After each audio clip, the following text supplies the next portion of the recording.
Hi tribe, and welcome to this new video in which I want to share very important information regarding the civilian trauma care and tactical combat casualty care. As you already know, these days we are living in a global event in which Russia was invading Ukraine. What I want to underline here is the importance of understanding that tonight you can go relax with your family, you can go in your bed to sleep, and tomorrow you can wake up in a war. So having the right skills, having the right knowledge, having the right tools, and here I'm referring to the civilian trauma care, can help you save your own life if you are injured, a family member, or civilians around you. Regarding the situation, I was working more than 3 years in a maritime security company as a team leader, operating in high-risk areas, having anti-piracy missions. And I was having many Ukrainians, brothers in arms and colleagues of mine. And I was having from that moment the deepest respect for them. But in these days, the respect is doubled because of their courage to bear arms and fight the enemy. And I hope and wish that good in the end will triumph. So what it will be our discussion today and what I want to share with you.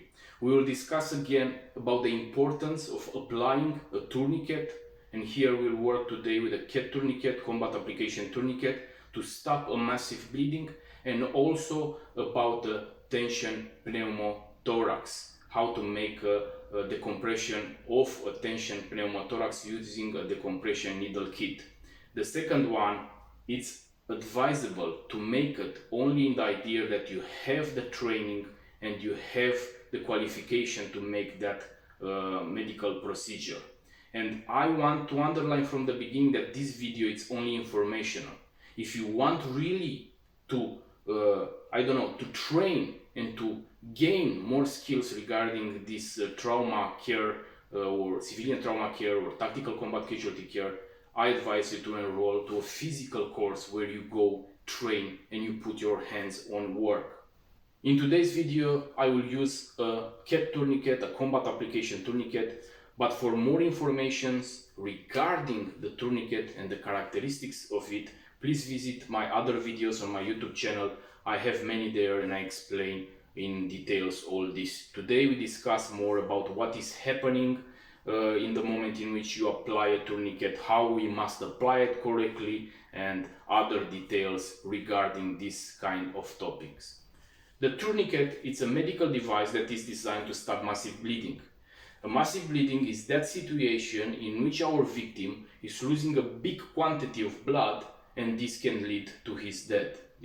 We must understand from the beginning also that there are parts, zones on the body where you cannot apply the tourniquet. Normally the tourniquet is applied on the extremities, arms and legs, but there are zones on the body where you cannot. For example, junctional zones, armpit. If I have my axillary artery lacerated, severed, I cannot put here a tourniquet. The neck, carotid artery,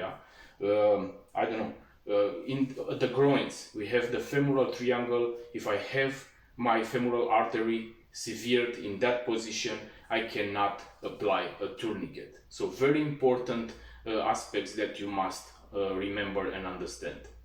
You must also understand that what I will show you here is an application of a tourniquet, but in a normal, relaxed condition. So, okay, of course, if you are starting and you are learning how to apply a tourniquet, normally you will make it in this way, in such a way that you learn all the steps to apply to make a good application. But as you already know, how I'm teaching in tactical combat system regarding also the blade fighting or regarding, fire weapons, is the same process. That training must be advanced to another level. After you learn the process, you must train in such a way that you apply different kind of stress and pressure factors, and you must apply this. Because in a real situation, imagine when you are under the effect of the adrenaline, when you are in a life or death situation, when your fine motor skills are not operating at the same level and you must make all this to open the tourniquet, to put it, to twist the windlass and so on. when you maybe must apply this tourniquet on a family member and there are a lot of emotions involved there, understand that everything, it will be different. So if you are not making this type of training in which you involve pressure and stress factor elements, it will be very hard in a real situation to apply it very fast, because your enemy, when we talk about applying a tourniquet, it's time. So very fast I will describe a little bit the tourniquet. Again, I have more in details in my past videos. We have a CAT tourniquet, combat application tourniquet. This is approved by the Triple Committee, Tactical Combat Casualty Care. Basically, the tourniquet is coming like this. Just a moment, I put it back. It's coming like this, and it's in a plastic package. And this, from the time, this is the time strap, is coming like this, covering this place. But I advise you, when you prepare your equipment, to take this and put it laterally, so the windlass, this is the windlass, it will be more easy to be accessed. Because in a real situation, again I repeat to you, the fine motor skills will not operate at the same level. It will be more the gross motor skills. So this kind of movements in a stress situation, it will be more hard to make. So prepare it like this. Then when you open it, it will look like this. So I have basically this band, this strap that is coming with a Velcro. If I open it all, it's like this. It has here a loop. You come inside and you close it. This is the position in which he is coming. Yeah, normally it's coming already prepared in such a way that when you open, you have it like this. You can apply it already on the hand. If you are talking about a leg and the leg is wounded, and depending on the position, it will exist a possibility and probability that you must open all and come under the leg, how I will show you, and put the tourniquet. What other thing we have here is the windlass. After you put the tourniquet, this you must twist until the bleeding is stopping. Because what is doing the tourniquet, it's putting so much pressure that is squeezing that blood vessels that are severed. Yeah. Then we have here, like in the form of a C, yeah, a C clamp that you put after you stop. It's at the maximum and the bleeding is stopped. You are securing the windlass in this part, and then okay, you put the time strap. So this with the time, if you are in a urban environment and it's not a situation like it's happening a war or this kind of calamities or this kind of thing, and it's, for example, a situation of a car accident, and you apply a tourniquet, this with the time, you must understand that the special professional medical units will come very fast, maximum, I don't know, 3-4 minutes, 5 minutes, they will be there. So putting the time is not so important if you don't have something to note or you don't have to look at the time. But if you are in a remote area and you know that these units will not arrive so fast, then it's better to note it. Yeah. So I was arranging my medical training dummy in such a way that we can make like a scenario, and we observe already on the leg, on the right leg, that has a massive bleeding, possible a femoral artery lacerated. So I will go more closer to the camera in such a way that I explain to you what is happening in this situation and how we apply the tourniquet in such a way that we stop that bleeding. So we approach the victim and we are seeing this wound on the right leg. Normally here I am simulating the situation, but it must be a lot of blood. If that femoral artery is severed, it will be a lot of blood. I will open inside in such a way that you see what is happening. This can be not only I don't know, in an active shooter scenario, in a knife attack situation, in a car accident or war, can be different kind of situations. So work accident can be also, yeah. The idea is that I want to show you how a tourniquet can be applied and save this victim's life, because by losing a lot of blood, first it will become unconscious, and then in few minutes, 3-4 minutes, depending how I say of many elements, he will lose his life, because a lot of amount of blood he was losing, of course. So by opening here, we have here a lot of blood. I have my gloves and I only want to show you. I was already simulating using these tubes. If you are seeing here, I have 2 tubes. This is one, and this is another one, with the help of which I am simulating the artery, the femoral artery. Basically, in reality, this artery, it will not be, it will be more deep inside, yeah, and it will be also protected by more muscle. But I'm only showing you like an idea to understand the concept. So if I have, for example, let's imagine a lacerated wound made with a knife. When it's cutting here, basically what is happening, it's severing this artery, and of course the blood will exit outside. So we identify this massive bleeding. We understand that is a lot of blood, and not all the time you will be able to see, like here we have a deep wound, so we can also identify the artery that is lacerated. But in many situations can be, for example, a puncture in which the knife it's entering inside, thrusting, but also cutting the femoral artery, and you don't see very good. By identifying the massive bleeding, we understand that we must apply the tourniquet. So when we talk about application of the tourniquet, we must understand also that in this position, if I have the femoral artery here, the tourniquet all the time it's applied more up than the wound, not more down. Why? Because the blood of this artery it's coming from from the part that was lacerated, and it's continuing in the body, not from the one that is coming to the leg. So what I must do is, by applying the tourniquet, that pressure, when I'm closing that tourniquet, it will squeeze this femoral artery, this blood vessel, until the bleeding it will be stopped.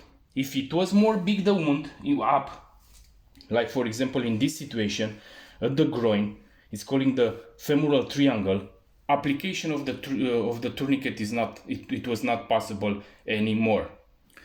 When we talk about application of the tourniquet, we must understand that there are 2 schools: the civilian trauma medical care and the tactical combat casualty care. So the civilian trauma care, the rule is put the tourniquet 4 inches about the wound, 3-4 inches about the wound. But in the tactical combat casualty care, it's the rule high and tight. Why? If I am in a civilian scenario where we don't talk about, for example, active shooter scenario, I'm not in a danger zone, I'm not in a combat zone, I have the time to expose the wound and to put that tourniquet respecting this rule. But if I am in a tactical environment, I don't have the time. And maybe also the environment, I have low light visibility and so on, so I don't stay in that moment to expose the wound, to identify the wound and apply that tourniquet. I will put it high and tight. And this, in my opinion, is the best rule that you can learn to apply the tourniquet, because you don't know the situation in which you will be, and time is very precious. So by putting high and tight, I go on the highest place on that extremity, on that limb, and close it from there, the blood vessel. So again, I was identifying the wound. Already you see here, I was showing you these tubes that it's simulating the femoral artery. I see a lot of blood and I must apply the tourniquet. So because it's on the leg, I will open the tourniquet in this position, but I cannot go now. It's taking me more time and it's more hard to come from the down from the leg and put the tourniquet. So I will open all I am opening the tourniquet. Then what I am doing is coming with the tourniquet under the leg, put it under the leg, and go as much up as I can. As I say to you, high, respecting the rule, high and tight. This is very important. Now I am making very easy for you in such a way that you understand the movement and the steps. In reality, you must move very fast because, again, I repeat, the time is very precious. We are applying this tourniquet because in a very short time he will lose consciousness, and in a very short time, in few minutes, he will lose the amount of blood that is leading to his death. So what we are doing, we insert the tourniquet we put it under his leg, up, respecting the rule, up and high, tight. We put it here on the loop, and then, very important, we close the tourniquet very good. We are closing the tourniquet, going under, putting this Velcro strap back, and now we begin to twist the windlass. And we are twisting the windlass, twisting again and again until we will see that blood will not come anymore. It will be until we see that the blood is controlled. When we control this massive bleeding, we are closing our tourniquet in this special clamp, C-clamp, and then of course we are putting the time. What is happening if this tourniquet is not stopping the bleeding? Then if we have another one, we will come with another one near this one. We don't open this and try to catch it better. We let it there and we come with another tourniquet, put it near this and close it. So again, how is functioning this tourniquet? We have a lacerated blood vessel, a very important artery, the femoral artery. But you must understand that it's not only about this. It can be, for example, a leg, an amputation to the leg. It can be an explosion. It can be a car accident and you have an amputation of the leg. You don't have from this zone anymore the leg. It's amputated. It will function in the same way. This tourniquet, it's putting so much pressure when you twist and you close this windlass in such a way that all the important blood vessels are squeezed and all the blood will be, the massive bleeding, it will be stopped. So this is functioning the application of the tourniquet. A very important aspect is to check before the victim's pockets. If he has, like in this situation, trousers with pockets, check to not have inside knives, telephones, keys and so on, because when you apply the tourniquet, it can reduce for the efficiency of the application. If you have something that is between the tourniquet and the leg. So check first his pockets. Can I choose when I have, for example, this kind of wound that is a lacerated femoral artery? I can choose other method to stop the bleeding. Of course you can choose direct pressure, but many times direct pressure, especially in the situations when you have a very bad injury and a very important blood vessel, it's lacerated, it will not go in all the situations. And now think in which kind of scenario it can be, because if you are in a dangerous zone, if you are in a dangerous, I don't know, from an active shooter to a situation of war, or I don't know, different kind of things, you cannot stay there and apply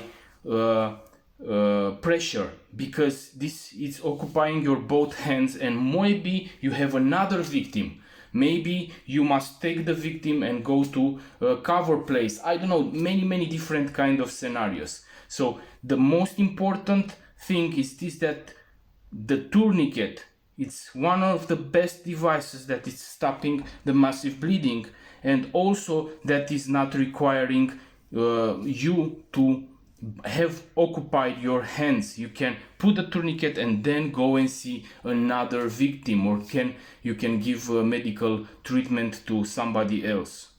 Now, of course, it's very important that when you have this kind of training, to pass it also when we talk about the family, to the family members, because they can bring you the medical kit if you don't have it near you.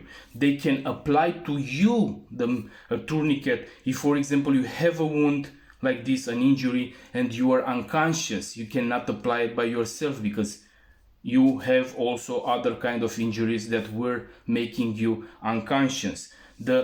This kind of application, I can do it on somebody that don't have this knowledge, the skills, and I must apply it. If he was conscious, if it's somebody that is trained and has the possibility, he can put by himself the tourniquet, depending, of course, of many elements.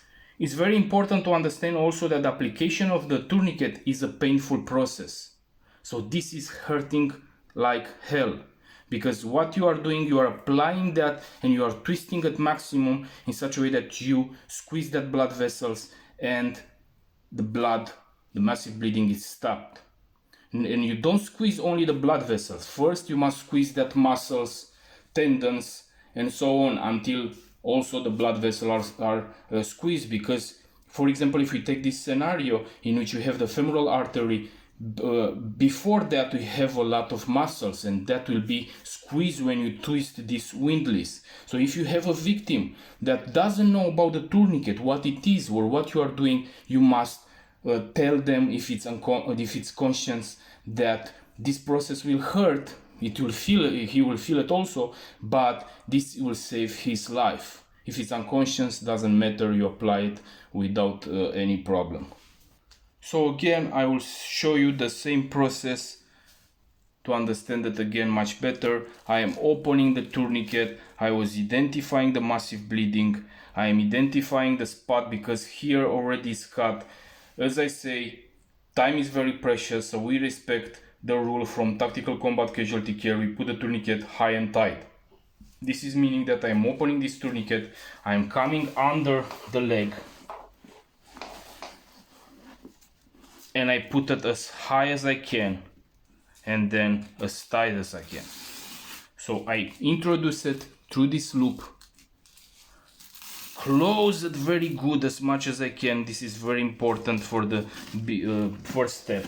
Coming around the leg, putting this Velcro strap. Then I begin, this already it must be open. I begin to twist the windlass. And I'm twisting and twisting again and twisting until I will see that bleeding, it will stop. When the bleeding is stopped, then I will secure the windlass in this special place like a C, and then I'm coming with a time strap and write the time. Again, I repeat, if the bleeding will not be stopped, then I will come with another tourniquet if I can near this, close it good. I will not open this and put another one or make it better. I let it here and I come with another one near. So in this situation we were seeing our victim and identify massive bleeding, injury, femoral artery, severe, so we apply a tourniquet to stop the bleeding. Following the March algorithm. The March algorithm, it's a methodology designed for tactical combat casualty care, and M, the first acronym in the first letter, is coming from massive bleeding. So this you must do the first thing, stop the massive bleeding. Then you go to the next one, that is the airway. So you are identifying if the victim has an open airway, and if it's I have an open airway, this is good. If not, you try to open the airway, identifying what is the obstruction or what is the problem. You can insert an NPA, a nasopharyngean tube. I will show you immediately what it is, a nasopharyngean. I have it here. So this is a NPA, nasopharyngean airway that you can insert it, and on the nose I have a video in which I show you this on my YouTube channel. So you open the airway. It can be something else, so there are more methods in which you can open that airway. If it has an obstruction inside the mouth and you are open it and you are seeing it and you are able to take it out, you can take it, but not blindly, because you can push it more deep and you create more problems. And the next one, of course, it's air from respiration. And here we are checking basically the body's victim from the neck also to the belly, to the abdomen, down to the belly, for entry wounds. Every entry wound, every wound that can be, of course, from a bullet, it can be a bullet wound, a shotgun wound, it can be a stab wound, can inflict damage to the lungs, especially when you are talking about the bullet. It can enter the level of the abdomen and change his trajectory and perforating the lung. And of course, the stabs, you can have a stab of a knife and perforating that lung. And here we are looking for these wounds, these open chest wounds they are becoming an open pneumothorax and then can develop in a tension pneumothorax.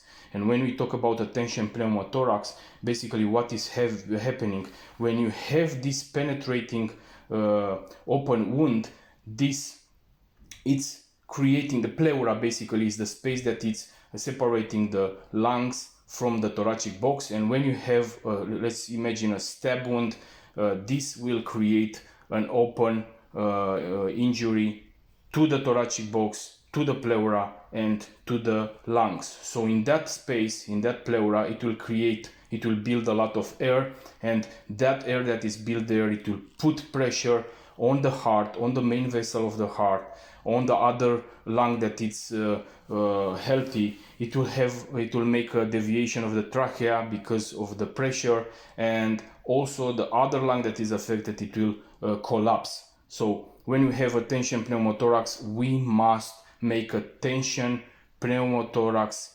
decompression. So basically you use this kit that I have here, that is a tension pneumothorax decompression needle kit, and you insert it. I will show you how, but again I repeat, this is a technique that you must have the training and the qualification to perform it.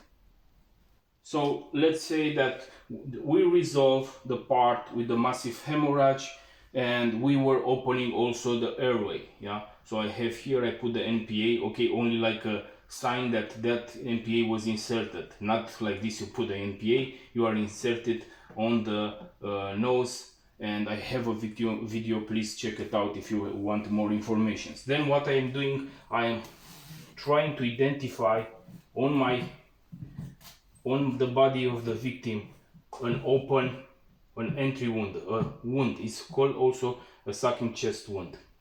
So I am identifying here with a red spot open wound to the chest, and let's say it's a bullet that was changing his trajectory and perforating this lung. I see a difference of bleeding on this side. I have also a video in which I discuss about the signs about the tension pneumothorax and pneumothorax and what are the difference and what is happening in that moment. So I will put accent now only on the what we are doing, on the measures that we are taking. So identify this wound, and what we must do is applying a chest seal. Yeah. So I have here from Hash Vent a chest seal. Yeah, that is special design for applying on this open chest wound, on open pneumothorax, and it's sealing that. But this is also, it has some special veins that is draining the blood from inside, because if this pleura, it will be filled with blood, it's calling a hemothorax, and you will see also blood exiting when it's breathing. It will exit from this wound. So it has a special veins. I will show you that it's making the blood drained from the wound. After we apply the chest seal on this wound, all the time understand and remember that you must check the victim also on the other side, because many times when you talk about a gunshot, it can be an entry wound and can be an exit wound. So check out also the back, and if you find the same, you apply a chest seal. So basically all the chest seals are coming in pair of 2 for this reason that it can exist both entry wound and exit wound. So when you are taking out, it's looking like this, and what I'm doing here, I am opening, I'm taking out this it's a very good glue, and I'm coming with this, that is this round circle in the middle. The wound, it must be in the center. So I'm coming there, applying, stick it very good on the wound. Before this, of course, if he has a lot of blood, these are coming also with some gauze that you can whip the blood from it, so it's sticking much better. Here you can see it has these veins, and the blood will be drained from the wound outside. But what it's doing, it's liberating the blood or the air, and it's also making occlusion to not take in air. So when it's breathing, air is not entering inside, yeah, but it can drain fluids and blood from inside. So this is an application of a chest wound. This is for training purpose. This is the reason why it's not sticking anymore, because I'm training a lot with it. And now I will pass to show you how you can make a tension pneumothorax decompression using a decompression needle kit. But I underline again, this you need training and qualification for it. It's not so easy process, and can result in more damages if you don't know how to do it. So basically I was applying these chest seals. They are also occlusive chest seals, that they are not permitting air to enter, not permitting air to exit. This means that the air that is building inside will create so much pressure, it cannot exit anymore outside, that it will advance in a tension pneumothorax, and this is putting a lot of the life in danger. Again, I repeat, by putting pressure on the heart, by putting pressure on the main blood vessels from the heart, by putting pressure on the other healthy lung, by making a deviation of the trachea.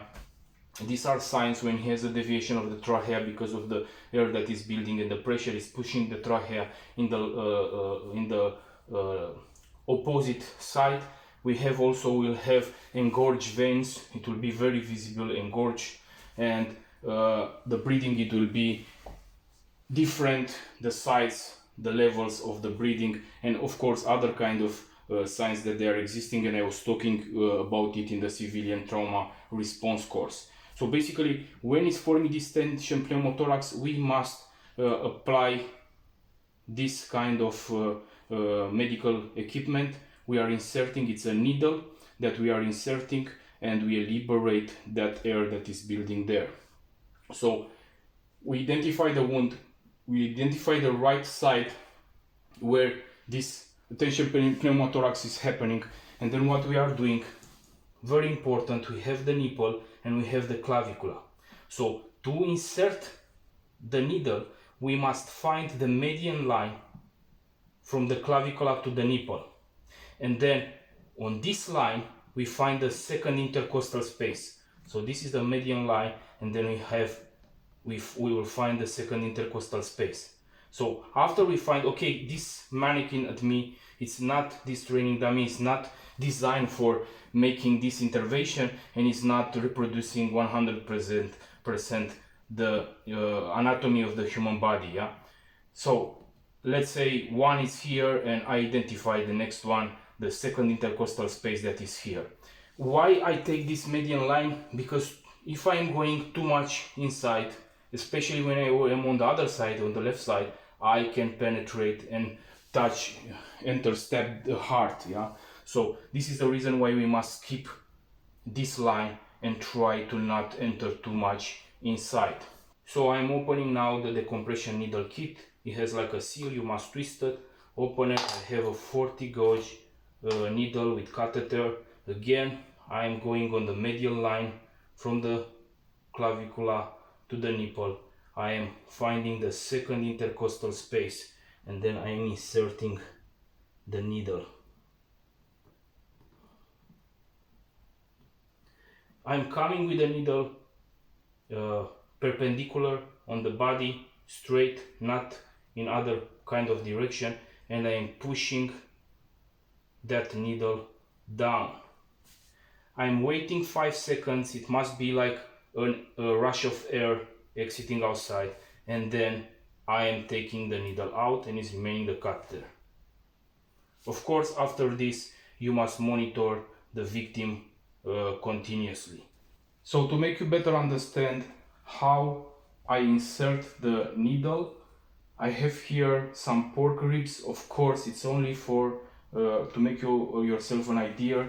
It's not reproducing the human body, but you have here the ribs. The intercostal space is much bigger in this situation, but only like an idea to understand. So we have here 1 rib, 2 rib, 3 rib, and between them we have this intercostal space that basically it's some muscle tissue, and we must penetrate the second intercostal space. If this is the first rib, we measure, we feel that this is intercostal space, because you can push then another rib and then the second intercostal space, and there we are inserting the needle for decompression. Very important, under each rib it's some neurovascular bundles. So each ribs, under them it's these neurovascular bundles, and we don't want to step to perforate them. So basically all the time when we find the second intercostal space, we introduce the needle immediately up of the third rib. So if I find here the second intercostal space, I don't go immediately under the second rib, because there I have blood vessels and this neurovascular bundles, and I don't want to step them with a needle. So I'm going more down in the same second intercostal space, but upper than the third rib, and there I insert, of course, my needle perpendicular on the body. So by performing this procedure, basically I was liberating the air that is built in the pleura.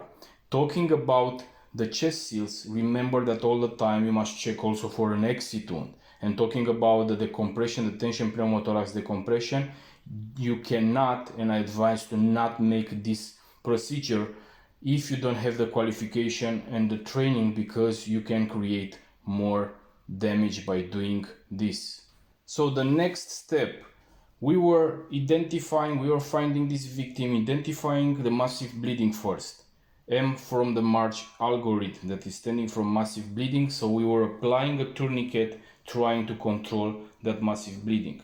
Then we were passing to airway, and we were inserting an NPA, nasopharyngeal airway, to open that airway, and then we pass to respiration, trying to identify, and we identify on the victim's body open chest wound. So we apply a chest seal. On the other side, it was not existing a wound, but if it was existing, we were applying also on the exit wound. Then it was the open pneumothorax, it was developing in a tension pneumothorax, so we were making an intervention of decompression of a tension pneumothorax using the needle decompression kit. Now the next part, it's C from circulation, and what you do here, it's reasset the victim, reasset the things like, for example, the tourniquet that you apply, if it's still controlling that bleeding, reassetting the other things that you are making, and then you can do a head-to-toe blood sweep with clean hands or with gloves. But you must understand that performing a blood sweep with hands that are already bloody will only mislead you. So you must have clean hands or clean gloves in such a way that you can identify if it's existing another place, another injury that you were not identifying from the beginning. Make sure that you prepare all necessary equipment, including additional occlusive dressing, bandages, and so on, hypothermia blankets, because now the next one, that is hash, the letter hash, is coming for head injury and hypothermia. So the next thing that you can do is taking a space blanket,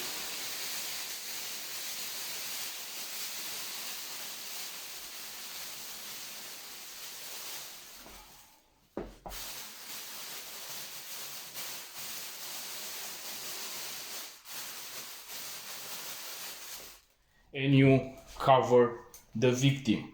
Very important, if your victim is standing directly on the ground, you can put something under if it's possible, because it will enter much faster in a hypothermia because it's absorbing a lot of cold from the ground. So if you can put something between, it's very good.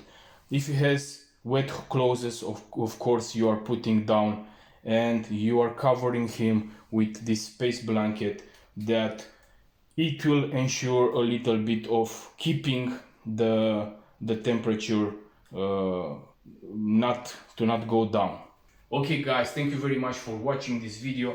I hope that with this content I can make you better understand the importance of having the right skills and the right tools regarding the civilian trauma care, and understand that these skills are more important than other skills. So being able to save your own life, to save your family or other civilians by applying this kind of knowledge, it's, in my opinion, number one like importance. Then blade combat, fire weapons and other things that you want.